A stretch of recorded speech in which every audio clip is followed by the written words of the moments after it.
Welcome to the second in the Gas and LNG Insights podcast series produced by NGW in partnership with RBAC. RBAC is the market-leading supplier of global and regional gas and LNG market simulation systems. These systems provide industry analysts powerful tools for supporting investment and M&A strategy, environmental and sustainability goals, credible risk analysis, trading strategy, and policy development and assessment.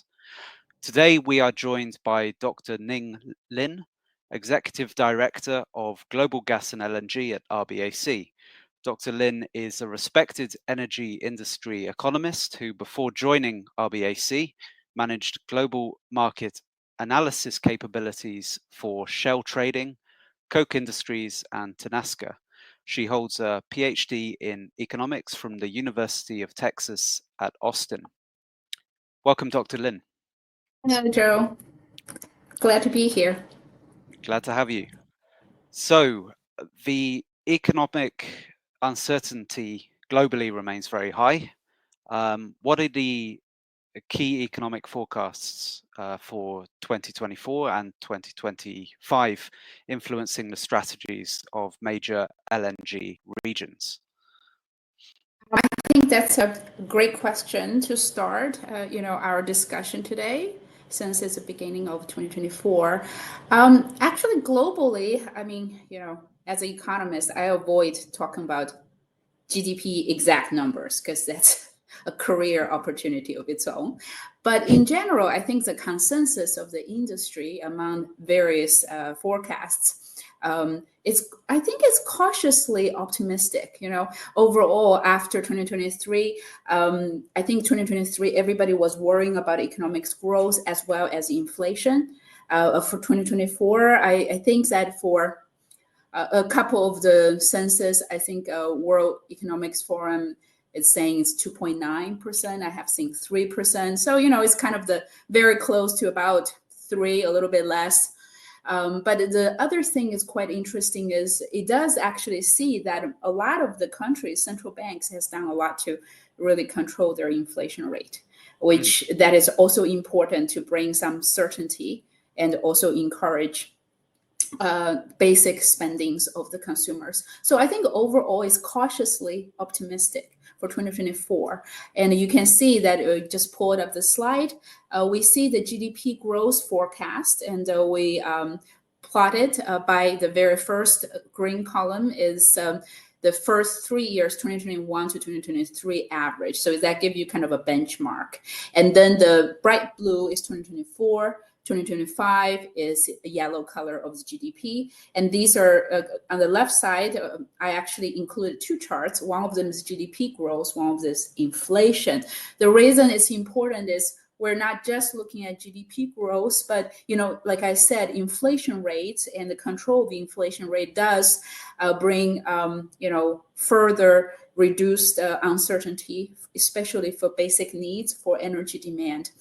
So if we can see for some of the top regions that we listed, especially relevant to gas, China has been, I think that growth rate is still remain to be moderate, but fairly strong, reflecting that they have a very strong fiscal support of the government, although there is some slowdown in the real estate sector for China, but continue to be strong. And on the inflation rate, China is actually controlled pretty well. Another highlight is India. India has been very strong for the past 2 years, definitely very strong growth. But India has been battling with a little bit higher inflation rate. So, the central bank, the Reserve Bank of India, RBI, would be kind of balancing between the two to kind of continue to have growth while they have to get their inflation under control.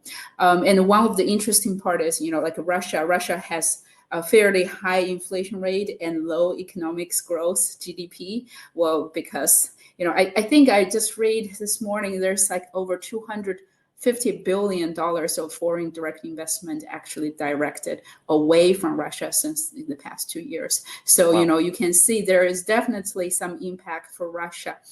And of course, US has been pretty stable. Central bank has done a great job of control the interest rate, but it's not quite there yet. But I think people starting getting a little bit more optimistic about 2024. Overall, in terms of the annual gas consumption, the interesting part, like I said, there's a couple of things. When we think about gas demand, we think about different sectors. In our model, we look at it into residential and commercial, which is tied very much into GDP, and also inflation. And there is industrial growth. So, industrial sector, especially for China and Asia, a lot of these developing countries, their largest sector of gas demand is actually not necessarily on the heating, on the residential and commercial, but it's actually on industrial as also gas-fired generation for electricity. So those are the ones tied quite a bit into GDP, especially industrial demand. And as you can see on the right-hand side, we have a chart from our latest forecast of annual gas consumption by country. I only plotted for, from 2020 to 2026. So 3 years forward, including this year, 4 years back. So kind of give you a good, outlook. As we can see, China, this is where I wanted to put this at scale. Because people say, well, China slowed down. Yes, China slowed down. But you look at the sheer volume China compared to India. Okay, so India is growing. It's going to continue to grow, but at the same time, China is still maintaining a fairly healthy growth. We're talking about China as lower about a 5% growth. That is still pretty good. That means the economy is growing, the demand is still going to grow. And, if you can see the Germany, Japan, UK, they're fairly flat. South Korea has a little bit upward, but it's very, very tiny. And European region, a lot of them, we see a fairly steady, less than 1% GDP growth and a fairly flat or even further reduction of demand. The overall message of European region is after the 15% of mandatory reduction of gas demand, what we have seen in the past year is that kind of caused some structure shift of the demand pattern, right? And especially on the residential and commercial sector, we believe there is some permanent destruction of gas demand. Although, industrial demand, I think that if we're being pessimistic, we'll see that industrial demand is kind of also reducing. But in the past 1 month, after all this, January 2024, although I don't show it here, there is actually double-digit growth in Europe demand because it's cold weather. So among all the, very flat growth, we still see some response of demand due to weather. So I think overall, it's fairly stable market. So the stakeholders or the players in the market, they really have to balance between, energy needs versus economics growth. That would really reflect in your, LNG strategy procurement, which we can talk a little bit more. Okay. Yeah. Interesting. So China very much the driving force economically and in gas consumption. Going to the here and now, prices, LNG prices, gas prices globally have been falling. They're now relatively low, comparatively low compared to what they were a couple of years ago. Market is fairly well supplied, but there's a new risk. You have current geopolitical tensions in the Red Sea and elsewhere impacting LNG trade routes and natural gas availability. How could stakeholders adapt to mitigate these risks? Okay, that's a good question. So we talked about, overall picture, fairly stable, and the gas price also shows some complacency in the market, a little bit relaxed because the prices are low, right? But you're right, there are some interesting geopolitical events. It's really kind of constraining the value chain, which we can dive a little bit in about this. First of all, is your Red Sea, tension. And because of Red Sea tension and the potential risk of attacking the commercial fleet. There are a lot of diversion fleet, not just LNG, but general fleet, which going through Suez Canal, right? So a lot of them actually is instead, they're going through the Cape of Good Hope at the tip of Africa. So as you can see, that is just adding shipping costs and route time for the vessels. And so that's one. And one of the things, another thing on the shipping routes, which on the other side of the globe is Panama Canal. So Panama Canal is not really a geopolitical issue, but it's happened concurrent about the same time. Panama Canal is experiencing an extremely dry season, as I understand. I think their government is reporting at end of October, which is towards end of their raining season. They had the lowest and driest October ever, like after 150 years or something of recording. So because of that, there's really a critical low level of the canal, and it restricts, I believe, the official for Panama Canal, it's basically reducing and restricting how many cargoes can go through Panama. And that is also affecting US LNG cargoes to go to Asia. So now you have kind of two shipping constraints we just talked about, right? One of them is LNG going through Panama, which happened earlier than the Red Sea. It started about November last year and is still continuing, that there is restriction going to Asia from US. As you can see how much of this two chart, which is LNG flow from the origin region to Asia, as well as to Europe, right? First of all, you can see Asia in sheer volume, there's a lot. But what I would like to direct your attention, which first is the orange color of the stack on both sides. Those are from North America, mainly it's from US, right? So this is, of course, a long-term chart, but that kind of can show you that there is a growth. If we look at somewhere between 2020 and 2030, US is growing its imports into Asia. But since last year, November last year, because Panama Canal's constraint, LNG from the Gulf Coast of US has to go through Europe and Suez Canal to go to Asia, which almost double the amount of the time of shipping.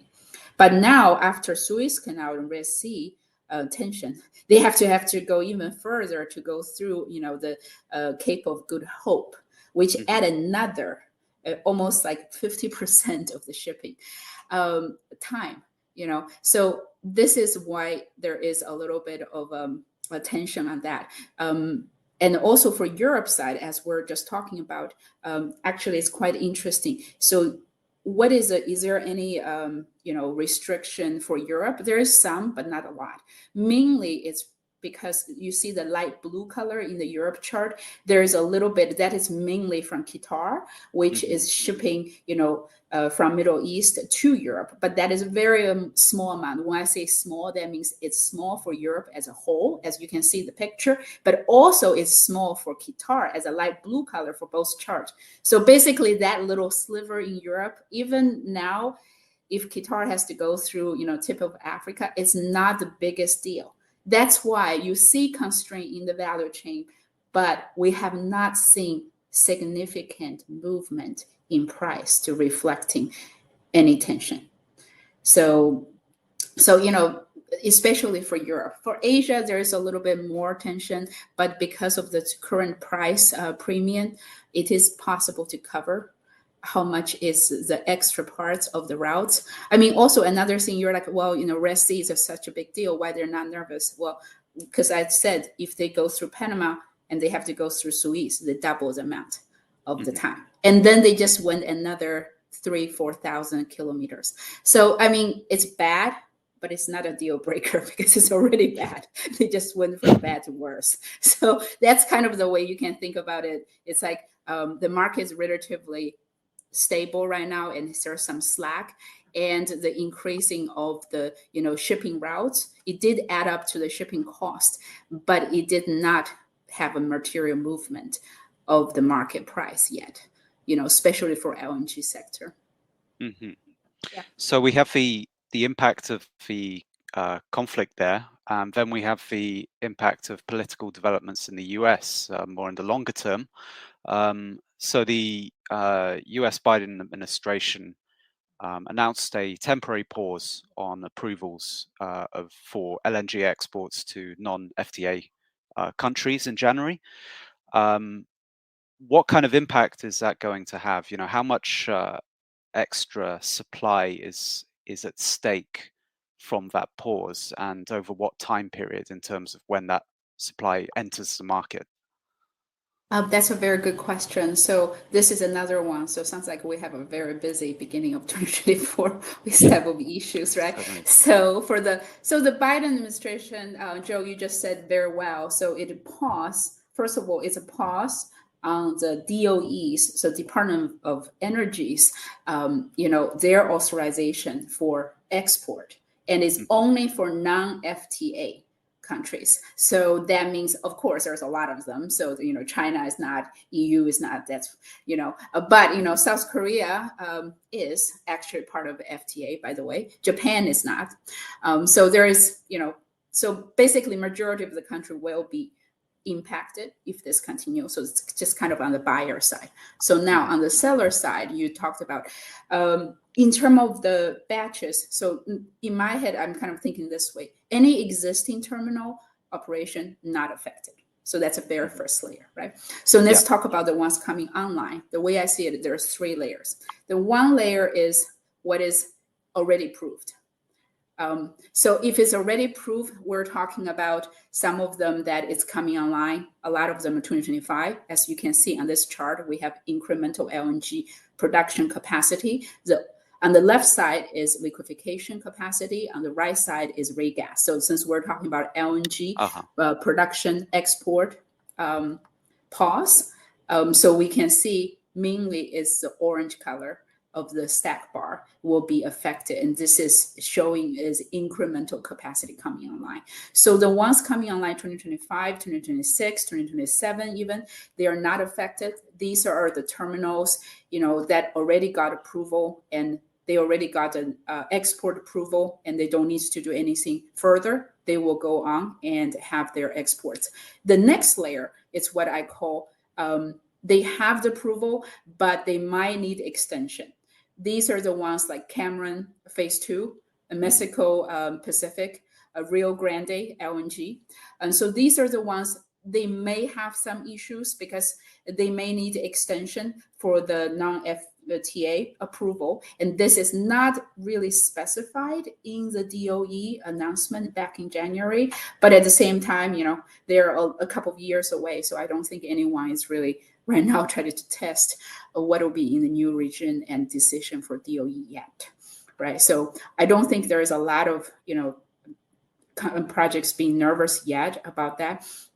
And the very last layer is the ones that they have not get approval. There's a couple of them, like, Corpus Christi Phase 3. I think that's Train H9. Altamira, float LNG, although it's in Mexico, but they also need approval because their feed gas is coming from US. Calcos to Pass, Phase 2. So these are the ones on the last parts, what I call third wave, right? So they are not getting approval yet at all. They haven't even applied approval, so they need approval.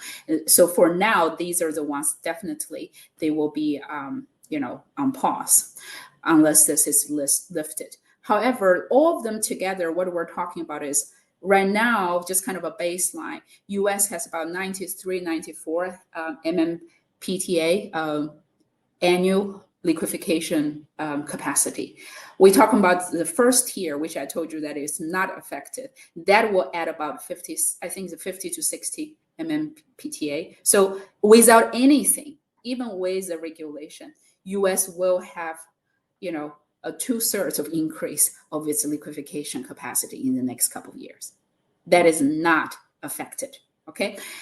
In the very last part, I think we're talking about maybe another 30 to 50, depends on which tier you're talking about, that might be affected. This is really talking about, do we see US double or more than double its current capacity? And the timeline would be likely towards the end of this decade, it will be late 2020s to about 2030. That will be the timeline, right? And if, of course, does people, I think that a lot of buyer side, especially for, Germany and some of the European countries have contracted negotiation for those projects. It may be impacted. Right now, they're a bit nervous. The biggest negative feedback I think we have heard in the market is from Japan and some of the Asia countries, because Japan, as you know, U.S. have worked with Japan, say, they will ban the Russia LNG. So now they're banned on Russia LNG, but at the same time, they are also tied into these projects from the U.S.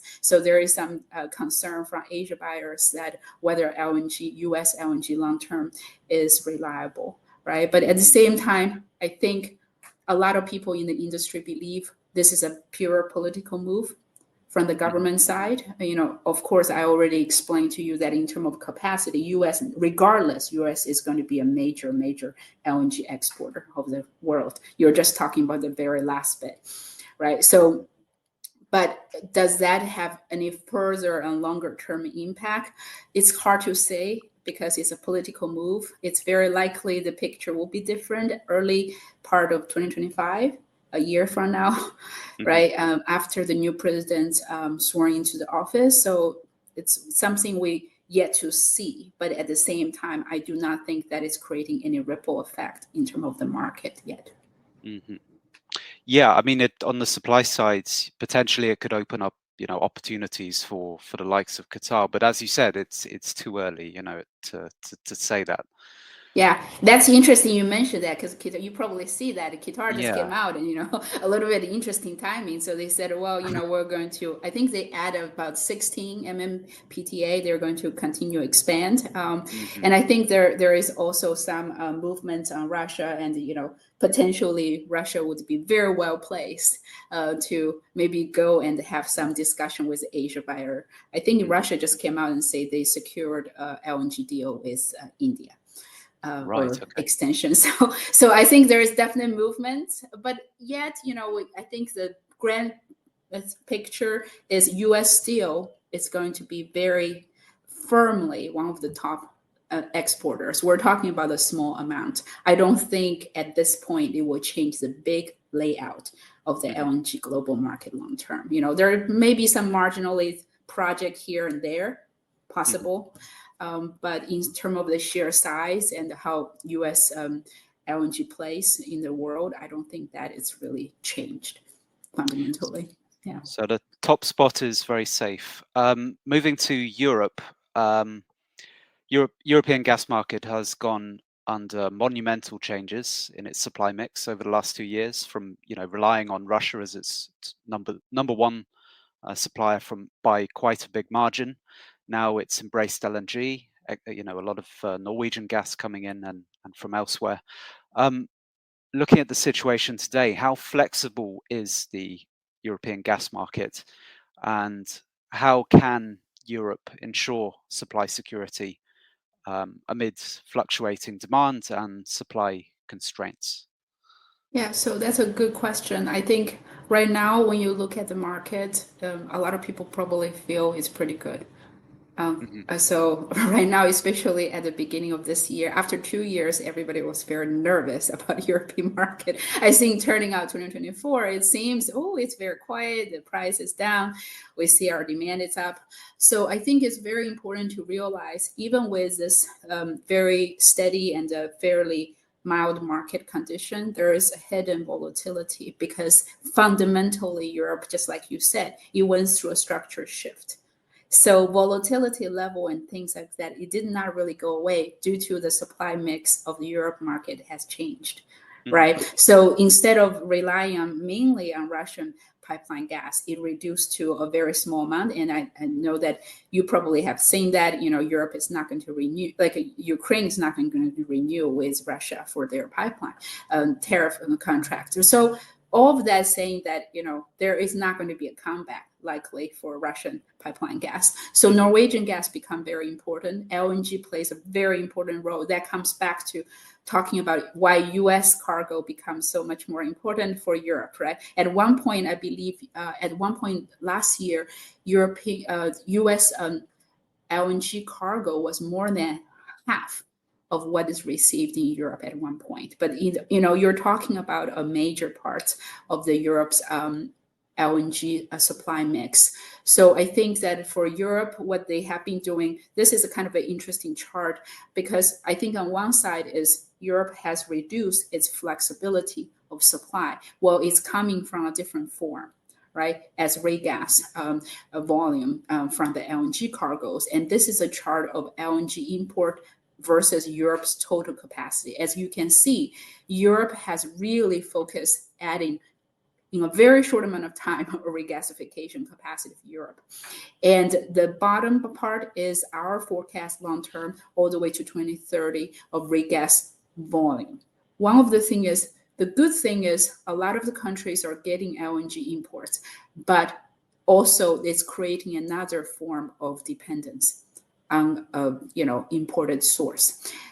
So that's one thing, what we call a reduced flexibility, because you don't have a lot of pipeline gas to back up anymore. Second thing about that is why we talk about reduced flexibility is because Europe went through a structure change of its demand.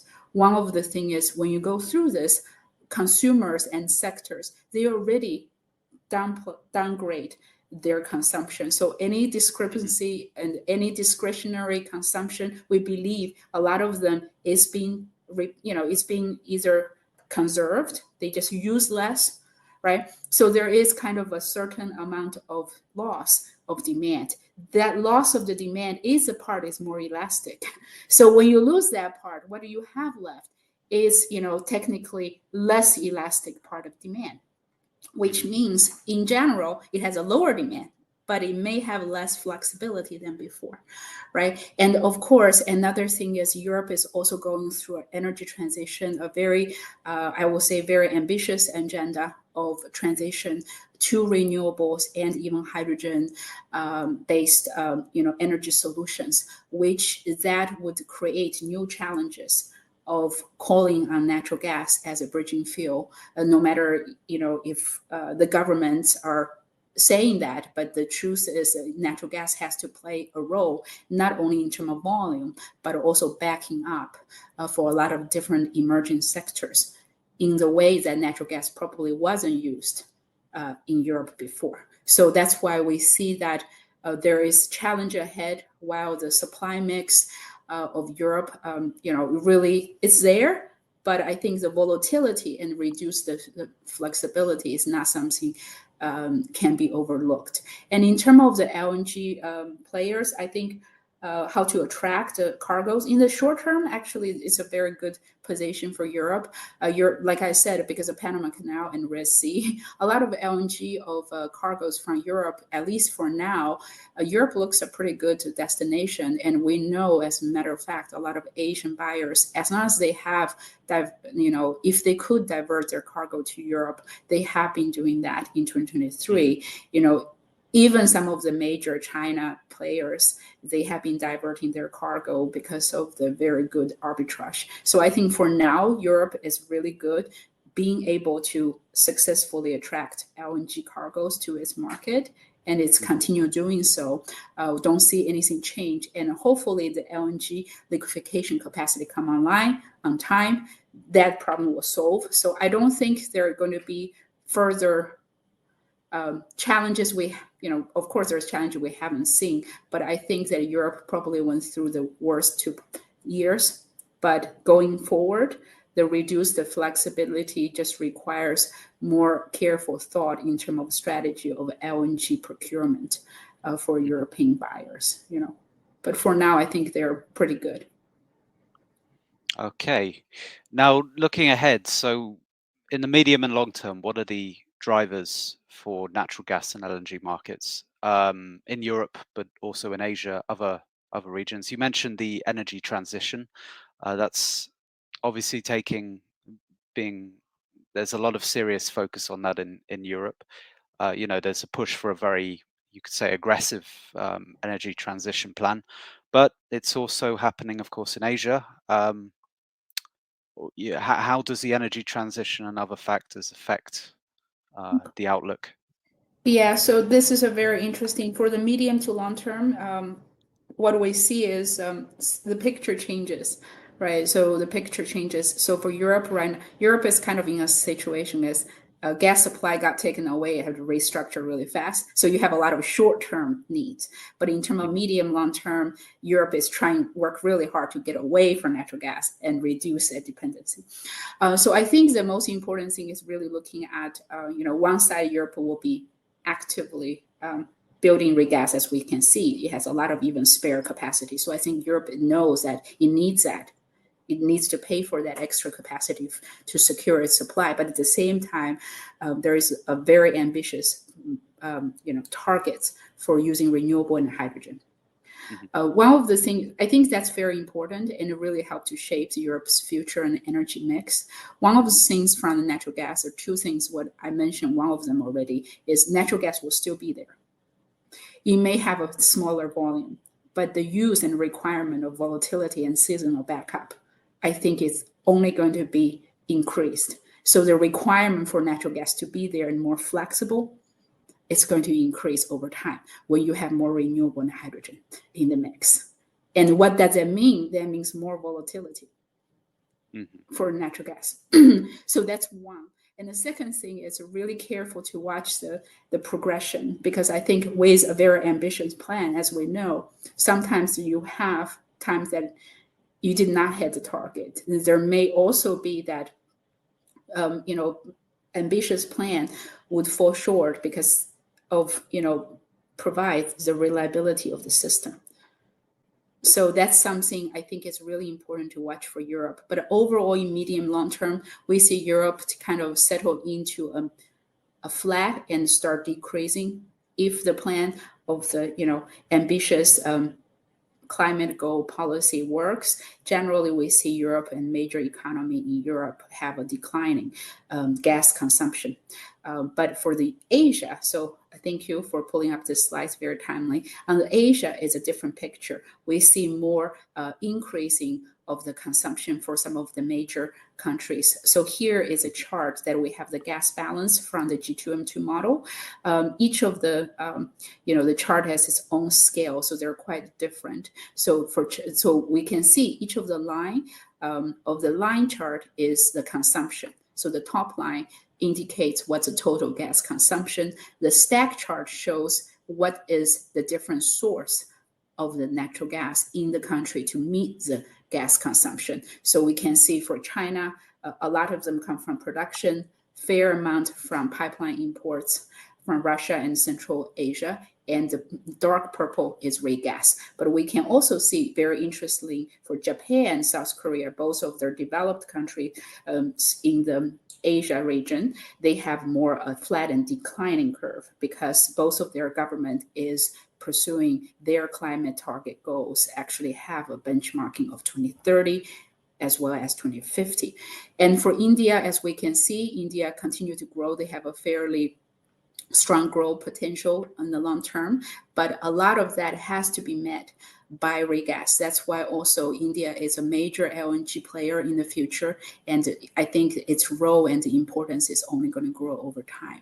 And a couple of other countries actually have quite a bit interesting growth. Thailand, you can see Thailand, although it's fairly flat, but their domestic production is decreasing as well. So they actually have an increase of LNG potential. Philippines and Vietnam, both of them are very early on and new players in the LNG market, to name a few of the emerging markets, right? And one thing I would say for the medium long term for Asia is generally we see growth for emerging market, but that is really pivoting on two things. One of them is their economics foundation of the country. Second thing is the globe, because this country generally is price sensitive to LNG. So like we talked about in the medium term, when a lot more incremental LNG liquefaction capacity hit the water, that will really help to keep the price competitive for the Asian new buyers to increase their LNG imports. But overall, I think those are kind of the drivers. So Asia countries are a lot of economics drivers to push up, while in European countries, I think economics grows flat and stable at best, while most of the driver of the gas consumption is actually moving away from natural gas, and as natural gas is backing up for renewable and hydrogen. Okay, and what about the outlook for pricing? So with all that kind of wrap up, I think that for pricing, what we have seen is the chart here we have seen is, we have seen of course, we have to start with a very big spike, right? In 2022, we have experienced the price structurally. We have seen both Europe and the Asian markets coming down, and right now they're having a pretty good range of fairly comfortable for 2024 and 2025. Whether for the longer term, I think that we see as the liquefaction capacity coming online, we see the gas price for the importing regions, so for Asia as well as Europe, kind of moving slowly, even down to a below $10 on average of annual. For gas price, and I'm talking about real price here without inflation, right? So by about 2030, early 2030s, that's where all the LNG project right now proposed would be coming online if they, if everything works out. And that's where we see that probably the most loose natural gas and LNG global balance, which support a more competitive price regime in both regions. And overall, in the long term, as you can see, we predict that the price will slowly coming up. This is really driven by the demand from the Asian markets, kind of from the mid to late 2030s, and then stable around, I think that somewhere between a $10 or $15 on long term for the importing region. Mm-hmm.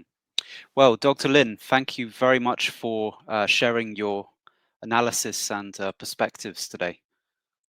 Well, I enjoyed the conversation. Thank you so much, Joe. Those are good questions.